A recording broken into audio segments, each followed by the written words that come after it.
Hello বন্ধুরা, কেমন আছেন সবাই? আপনারা সবাই প্রতিদিনই শ্যাম্পু, ফেস ক্রিম, লিপস্টিক বা এরকম কসমেটিক জিনিসের ব্যবহার নিশ্চয়ই করেন।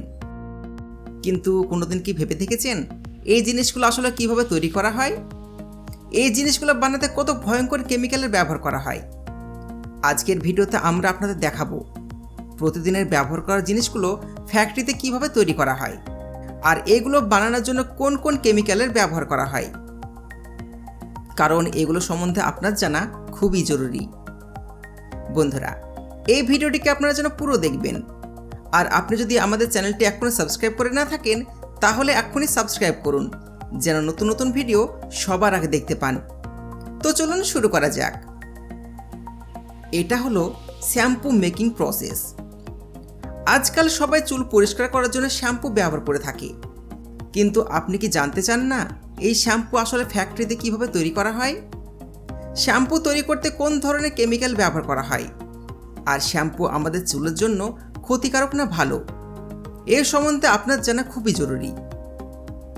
ফ্যাক্টরিতে শ্যাম্পু বানানোর জন্য একটা বড় মিক্সারে পানি ভরে সেটাতে সিটেল অ্যালকোহল, সিট্রিক অ্যাসিড, শ্যাম্পুকে রং দেওয়ার জন্য কালার পিগমেন্ট আর ইউরিয়া, এগুলোকে ঢেলে ভালো করে মিক্স করা হয়।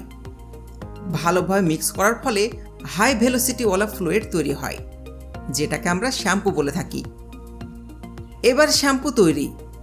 শ্যাম্পু একবার পুরোপুরি তৈরি হওয়ার পর খালি বোতলগুলোকে কনভেয়ার বেল্টের উপর রেখে সামনে পাঠিয়ে দেওয়া হয়।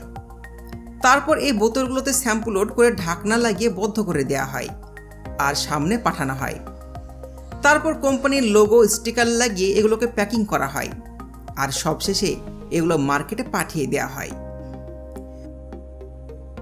Fair and lovely manufacturing process. মেয়েরা অনেক সময় চেহারা উজ্জ্বল করার জন্য ফেয়ার অ্যান্ড লাভলি ক্রিমের ব্যবহার করে থাকে, কিন্তু আপনারা কি জানেন ফেয়ার অ্যান্ড লাভলি ক্রিম ফ্যাক্টরিতে কিভাবে তৈরি করা হয়? এই ক্রিম বানানোর জন্য অনেক রকমের কেমিক্যালের ব্যবহার করা হয়।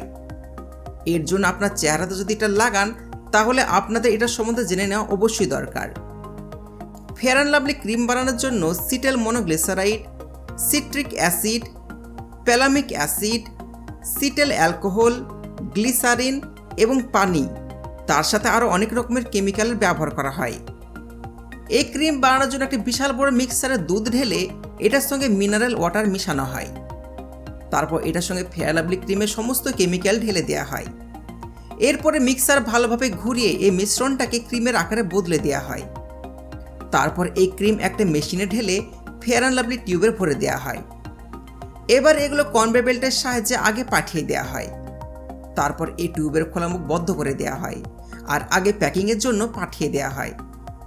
প্যাকিংয়ের মেশিন খুবই স্পিডের সঙ্গে ফেয়ার লাভলিগুলোকে টিউবের মধ্যে প্যাক করে এবং একটা বক্সে ভরে দেয়। এবার এগুলো মার্কেটে বিক্রি করার জন্য একদম তৈরি হয়ে গেছে। এখান থেকে এগুলো মার্কেটে বিক্রি করার জন্য পাঠানো হয়। এবার আছে লিপস্টিক ফ্যাক্টরি প্রসেস। বন্ধুরা, ফ্যাক্টরিতে লিপস্টিক বানানোর জন্য 4 রকম জিনিসের দরকার হয়। অয়েল মানে তেল, ওয়্যাক্স অর্থাৎ মোম, অ্যালকোহল আর আলাদা আলাদা রং করার জন্য পিগমেন্টের ব্যবহার করা হয়। এই 4 রকমের জিনিসগুলোকে একসঙ্গে ভালো করে মিশিয়ে একটি রোলার মেশিনে ঢেলে দেওয়া হয়। এই রোলার মিক্সারকে পেস্টে বদলে দেয়। তারপর এই পেস্টে তেল ঢেলে ঠিক তাপমাত্রায় গরম করা হয়, যেটার কারণে লিপস্টিকের ভেতরে চকচকে ভাব তৈরি হয়ে যায়। ওটার পর আরেকটা রোটিং মেশিনে ঢেলে দেওয়া হয় আর তারপরে লিপস্টিকের আকারে তৈরি করা ছাঁচে এই মিশ্রণ লোড করে দেওয়া হয়। এই ছাঁচের ভেতরে লিকুইড কিছুক্ষণের মধ্যে জমে শক্ত হয়ে যায়। তারপর লিপস্টিকের খালি বোতল এই ছাঁচের উপর রেখে দেওয়া হয়। এবার প্রসেসিং মেশিনের সাহায্যে এই বোতলকে ছাঁচের উপর প্রেস করা হয়, যেন ছাঁচের ভেতরে রাখা লিপস্টিক বোতলে ভালো করে ফিট হতে পারে। এবার লিপস্টিকের বোতলগুলোকে কনভেয়ার বেল্টের সাহায্যে আগে পাঠিয়ে কভার বদ্ধ করে দেওয়া হয়। এরপরে লিপস্টিক বোতলের উপর ক্যাপ লাগিয়ে মার্কেটে বিক্রি করার জন্য পাঠিয়ে দেওয়া হয়। তো বন্ধুরা, দেখলেন তো কিভাবে তৈরি করা হয় এই সমস্ত জিনিসগুলো। এই ইনফরমেশন যদি আপনাদের ভালো লেগে থাকে তাহলে ভিডিওতে এক্ষুনি লাইক করুন আর বন্ধুদের সঙ্গে যেন অবশ্যই শেয়ার করবেন। আর তার সাথে আমাদের চ্যানেলটিকে এখনই সাবস্ক্রাইব করতে ভুলবেন না যেন। ভিডিও দেখার জন্য ধন্যবাদ। পরের ভিডিও দেখার জন্য আমন্ত্রণ রইল। আবার দেখা হচ্ছে। ধন্যবাদ।